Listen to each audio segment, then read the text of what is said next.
Bienvenue au Starter du jour pour bien démarrer sa journée. Aujourd'hui, être animé d'un autre esprit. La parole de Dieu nous rapporte qu'à un moment donné, juste devant le pays promis, alors que le peuple d'Israël a rendez-vous avec son histoire pour prendre possession de l'héritage que Dieu a pour eux, la Bible nous dit que finalement, il va y avoir un problème. Effectivement, Moïse a envoyé 12 espions et là, ils vont revenir alors qu'ils ont vu la même chose, littéralement. Il va y avoir deux groupes. Un groupe de 10 extrêmement pessimistes qui vont dire, voilà, c'est un mauvais pays, il y a des géants, c'est un pays qui dévore ses habitants, nous sommes à leurs yeux comme des sauterelles. Et là, ils vont apporter un rapport très négatif. Alors que Josué et Caleb, eux, vont rapporter un rapport complètement différent. Ils vont parler de Dieu, Dieu est avec nous, il va nous faire remporter la victoire. Eux, les seules choses géantes qu'ils ont vues là-bas, c'était le fruit, c'était les grappes de raisin. C'était waouh, c'est juste géant, c'est juste extraordinaire. Malheureusement, le pessimiste est extrêmement contagieux.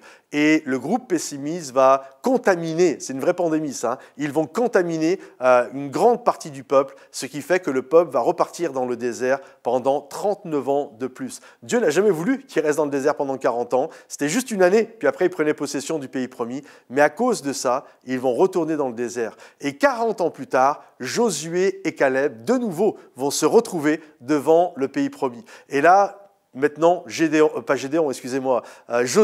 est devenu le leader du peuple et il va rentrer avec Caleb, avec son ami de toujours, il va rentrer dans le pays promis. Et là, Caleb va vouloir prendre une montagne. Et la Bible nous dit ceci, que Caleb était animé d'un autre esprit.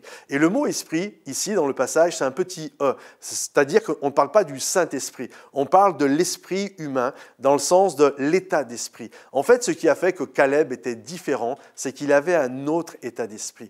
Et j'aimerais vous encourager, alors que la grande majorité, les 10 sur 12, l'immense majorité, a toujours un état d'esprit qui nous tire vers l'arrière, qui veut jamais, qui ont des peurs, qui ont des inquiétudes.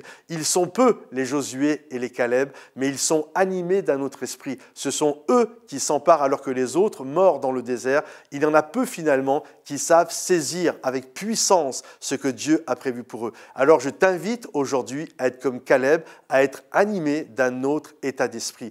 Prie aujourd'hui en disant « Seigneur, tu vois que j'ai du mal à prendre possession de l'héritage que tu as pour moi, mais aujourd'hui, je prie que je sois animé de cet état d'esprit qui va m'aider à saisir mon héritage. » Que le Seigneur te bénisse. Si tu as besoin justement pour ça de la prière, mets-le dans les commentaires. Pense à liker, abonne-toi si ce n'est pas fait et à partager cette vidéo si quelqu'un en a besoin. On se retrouve bientôt les amis.